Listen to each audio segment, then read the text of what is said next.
Longtemps, j'ai cru que j'étais mal à l'aise en public. On m'avait dit... T'es trop discrète, trop réservée. T'as peur, hein? Et j'y ai cru. J'ai même entendu des... Oh, t'es toute timide, c'est trop mignon. Et pour ne pas faire de vagues, je me suis laissée parler comme ça. Alors que j'aurais pu répondre déjà que je suis pas un chaton et qu'on peut se parler d'adulte à adulte. Et puis oui, je rougis. Qu'est-ce qui te fait penser que c'est de la timidité? Par exemple, quand je rougis et c'est pas de la timidité. Mais comme je croyais que je n'étais pas faite pour parler en public, je me demandais... Mais comment ça se fait que j'aime ça?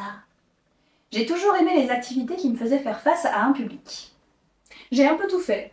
Spectacle de danse, chant, piano, comédie musicale pour enfants, atelier de groupe, animation de formation, discours aux fêtes de famille. Comment ai-je pu croire que je n'aimais pas parler en public? Ça a commencé il y a longtemps. J'ai 8 ans. Je reviens de l'école.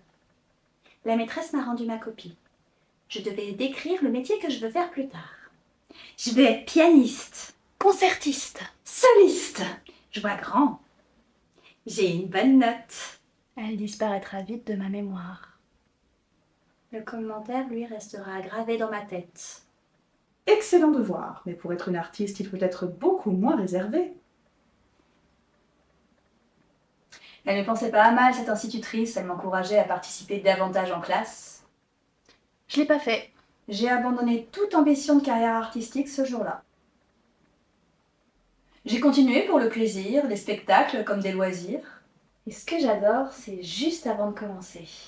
Quand ça commence à monter, le trac. Ce truc qui me tord le ventre, qui me vide la tête, qui me fait tout oublier. J'adore. Mais je m'autorisais pas à le montrer. Cette interdiction, elle remonte à l'adolescence.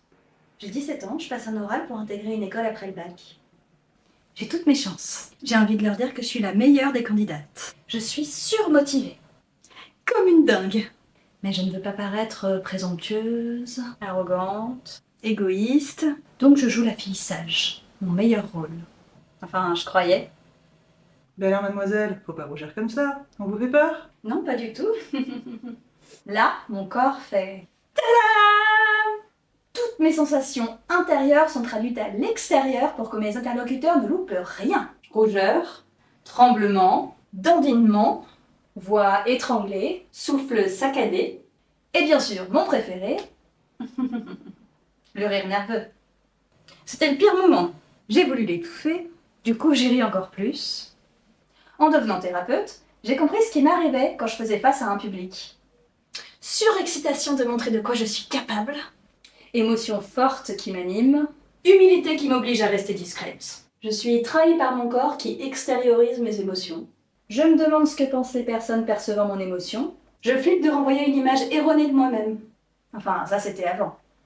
Maintenant, je m'autorise à vivre la prise de parole comme je le sens. Je m'autorise à avoir confiance en moi, à être on fire. Je me fiche un peu de ce que les gens pensent de moi. Un peu. Et c'est cool. Alors j'aimerais dire à la petite avec des couettes, vas-y, montre-leur. Dis-leur ce que c'est pour toi faire face au public. Dis-leur que c'est créatif, comme une grande fête, un feu d'artifice. C'est voir le monde un peu plus grand. C'est redevenir une enfant. C'est à la fois raconter, expérimenter, tout donner. C'est réécrire mon histoire pour mieux m'en affranchir, laisser venir sans vraiment réfléchir, faire taire mon petit critique intérieur. Dis-leur que c'est grisant, que c'est joyeux. Montre-leur ta fougue et les étoiles dans tes yeux. Applaudis-toi.